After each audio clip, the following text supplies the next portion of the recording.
Assalamualaikum warahmatullahi wabarakatuh. Bismillahirrahmanirrahim. Hamdan wa syukran lillah, amma ba'd. Yang saya hormati sahabat-sahabat subscriber, shockbacker, subscribe. Yang mudah-mudahan saya dan sahabat semua selalu dalam lindungan Allah Subhanahu wa taala.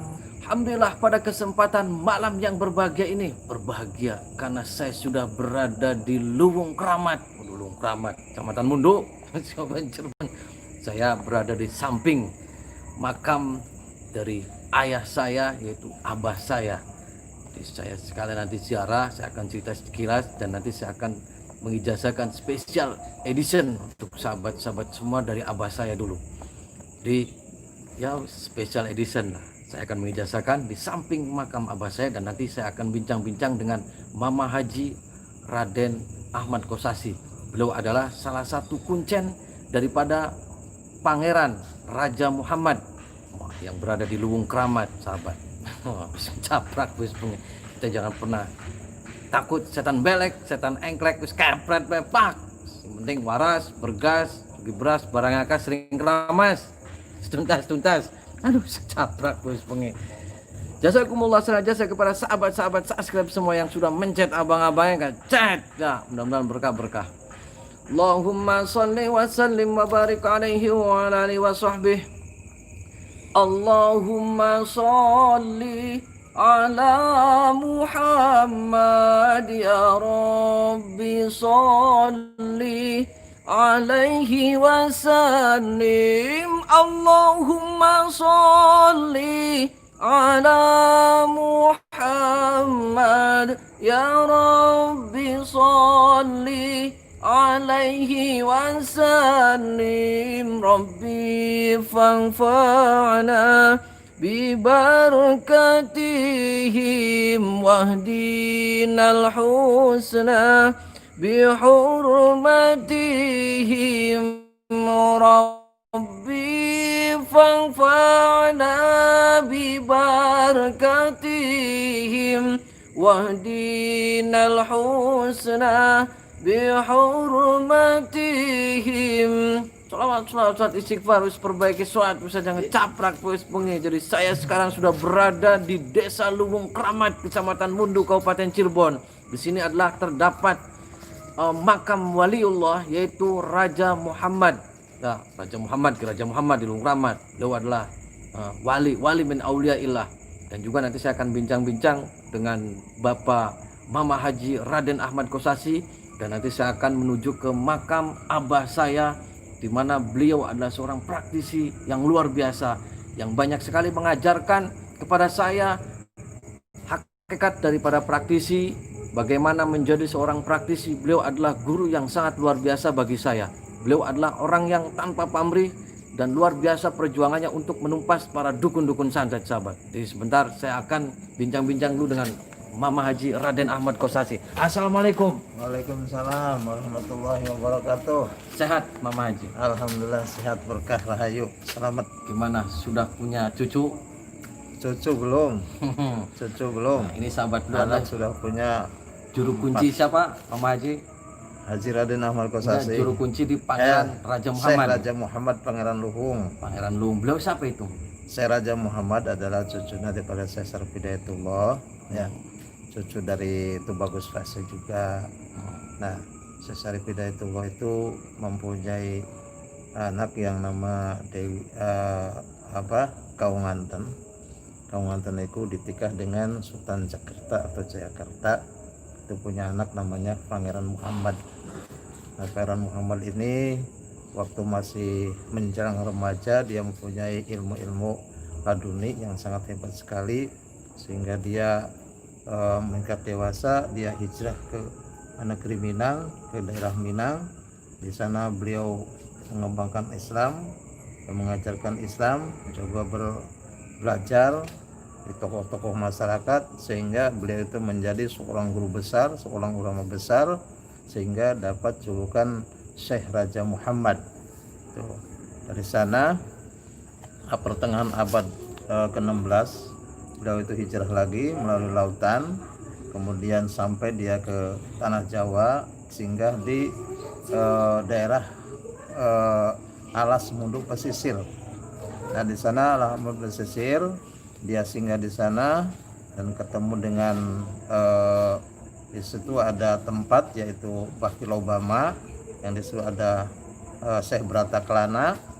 Dia singgah di sana, kemudian dia udah berapa bulan, berapa tahun dia hijrah lagi cari tempat yang sangat strategis, yang sangat indah gitu. Dia babat-babat alas, kemudian dia dapat di sebelah selatan Munduk pesisir, ya tepatnya di alas gitu ya.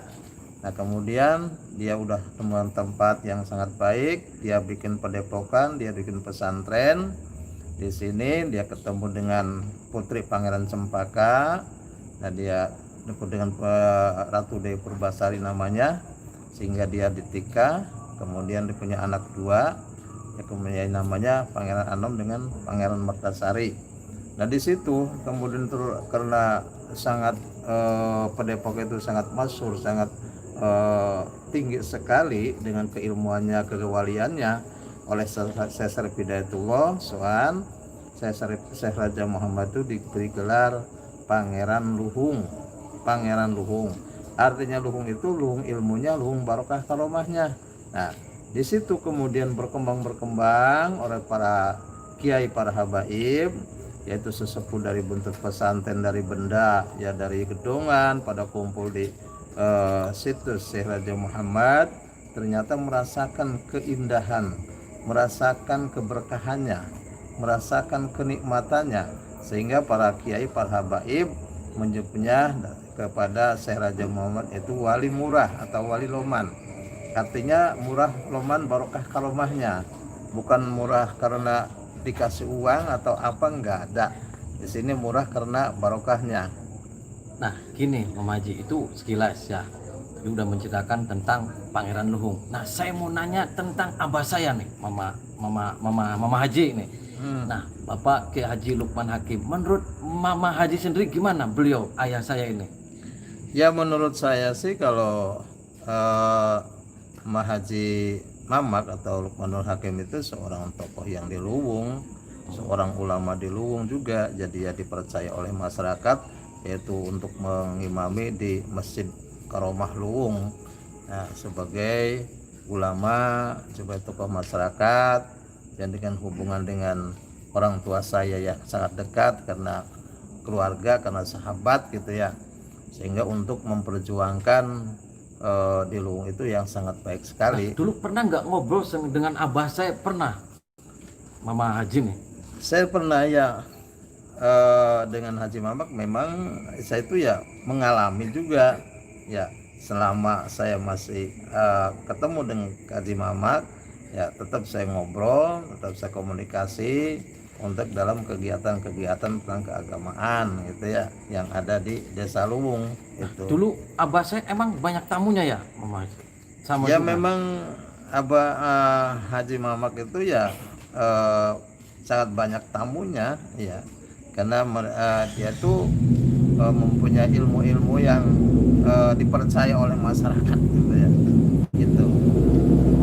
Dulu apa ada kata-kata yang sampai sekarang masih diingat sama Mama Haji nggak, dari abah saya atau bapak saya? Ada? Yang saya ingat itu ya oleh Pak Haji Mamak ya ke saya itu ya, suka bilang, suka nasihati, kamu kalau udah dewasa itu yang sabar, yang tawakal gitu ya, itu insya Allah banyak berkahnya. Itu sahabat, saya bincang-bincang sekilas dengan Mama Haji Ahmad Kosasi. Beliau adalah juru kunci dari Pangeran Raja Muhammad di Desa Luwung. Dan di sebelah ini juga terdapat makam daripada abah saya. Terima kasih Mama Haji atas bincang-bincang waktunya. Terima kasih ya, terima kasih. Ini sahabat, saya sudah, nanti saya akan ajak sahabat ke makam abah saya. Mangga, assalamualaikum Mama Haji. Ikutin saya sahabat. Itu adalah sekilas saya bincang-bincang dengan Mama Haji Ahmad Kosasi, juru kunci di sini, dan beliau ada ternyata mengenal abah saya juga. Nah, jadi saya akan menemui abah saya di sini.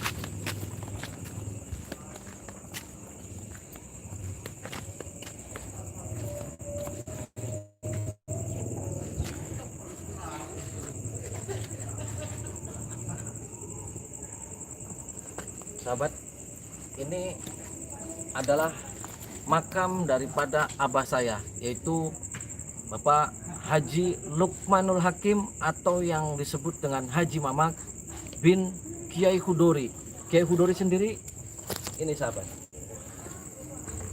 Ini Kiai Hudori, dan ini adalah nenek saya dari bapak. Ini Kiai Hudori, ini adalah nenek saya, berarti ini kakek, ini abah saya.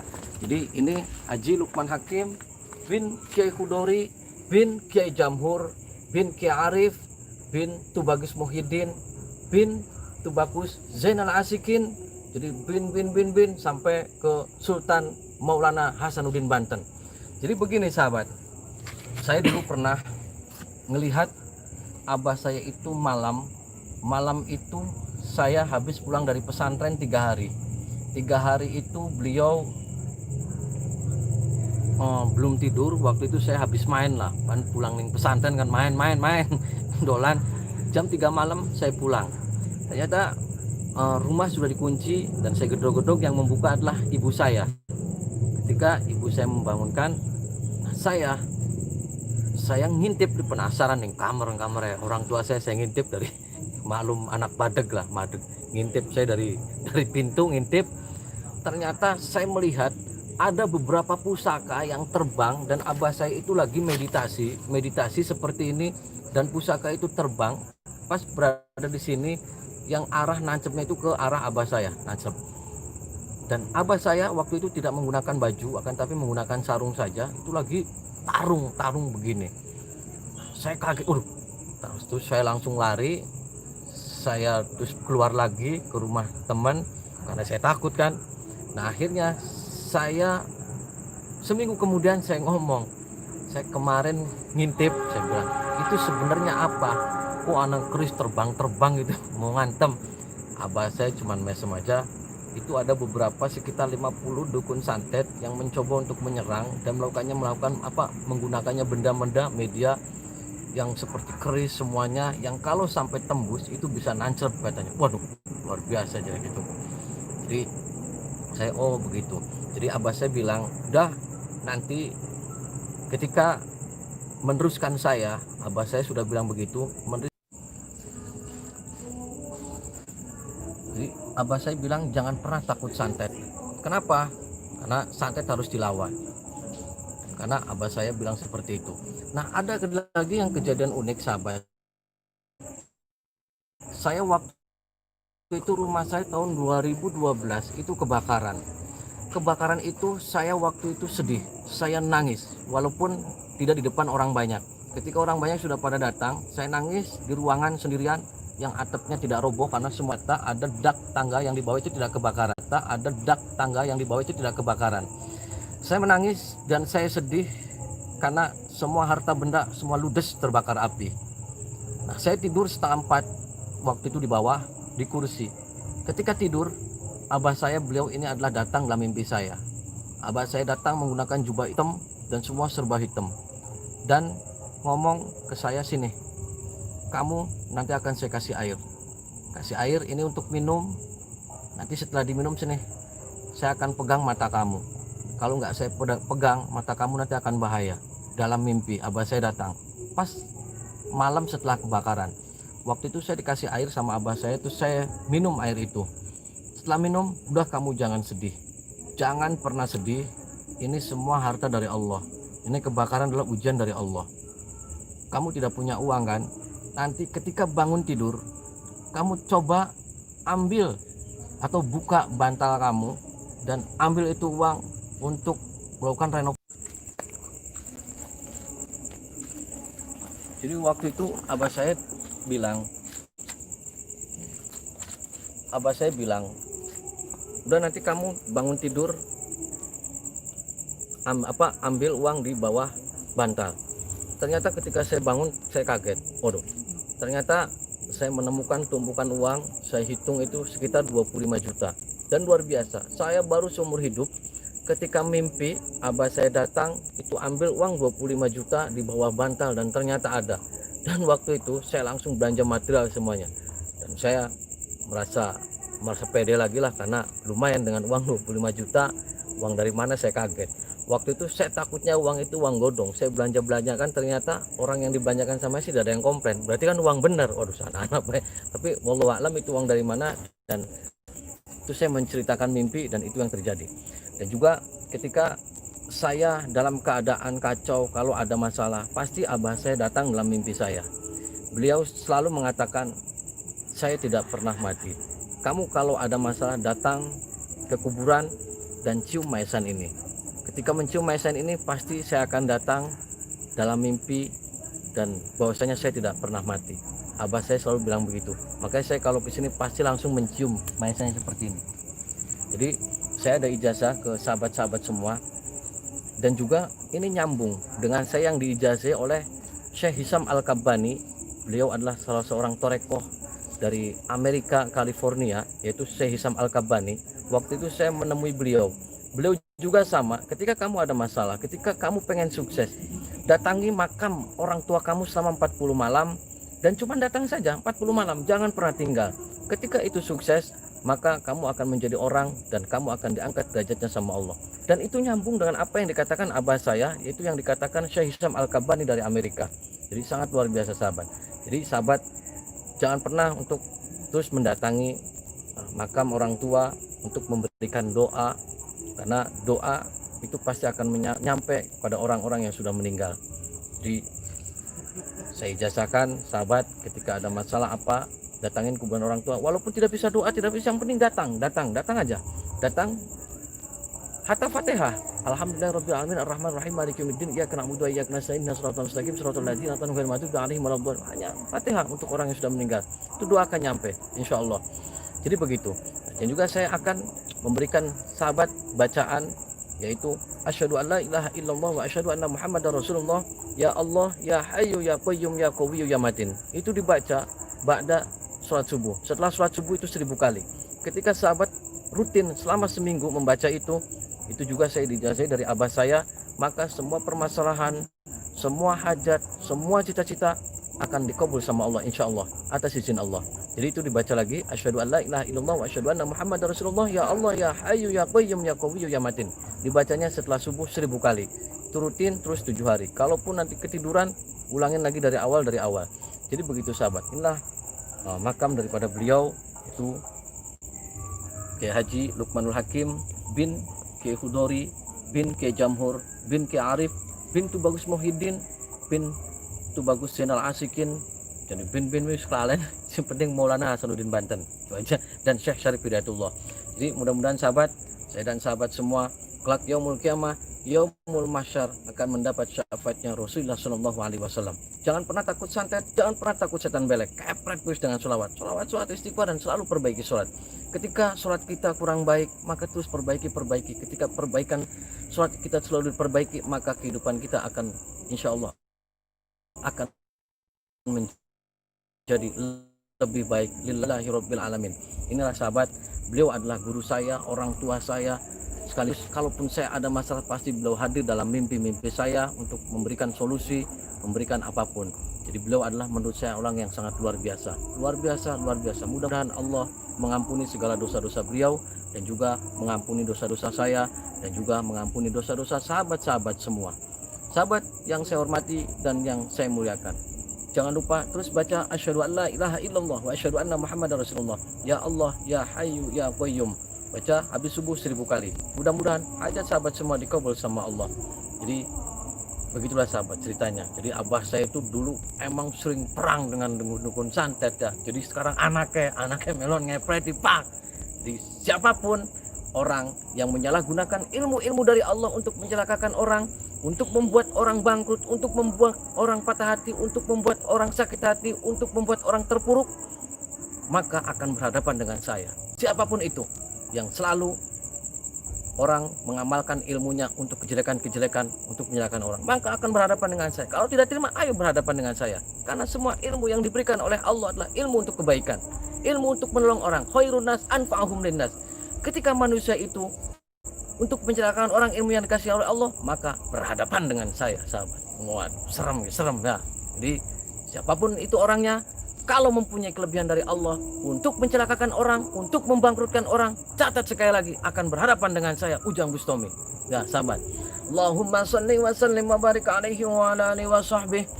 Allahumma salli ala Muhammad ya Rabbi salli alaihi wa sallim. Allahumma salli ala Muhammad ya Rabbi salli alaihi wa sallim. Rabbi fanfa'na bibarakatihim wahdinal husna bihurmatihim. Rabbi fanfa'na bibarakatihim wahdinal husna bihurmatihim. Dan sholawat ini sahabat, perlu sahabat ketahui bahwasanya sholawat ini adalah ijazah dari bapak saya sendiri. Waduh, baru tahu kan? Itu adalah sholawat saya yang selalu dibacakan. Beliau adalah yang mengijazahkan kepada saya, sahabat. Beliau, ayah saya, guru saya, dan semua bagi saya adalah satu-satunya yang bisa mendoakan saya dari sana agar anaknya menjadi anak yang soleh. Dan juga saya mendoakan mudah-mudahan abah saya, ya Allah, diampuni segala dosa-dosanya, diberikan husnul khotimah, dan ya Allah dijauhkan dari siksa kubur, ya Allah, dan diberikan sebaik-baiknya surga firdaus. Amin amin Allahumma amin. Wallahul muwaffiq ila aqwamit thoriq. Wassalamualaikum warahmatullahi wabarakatuh.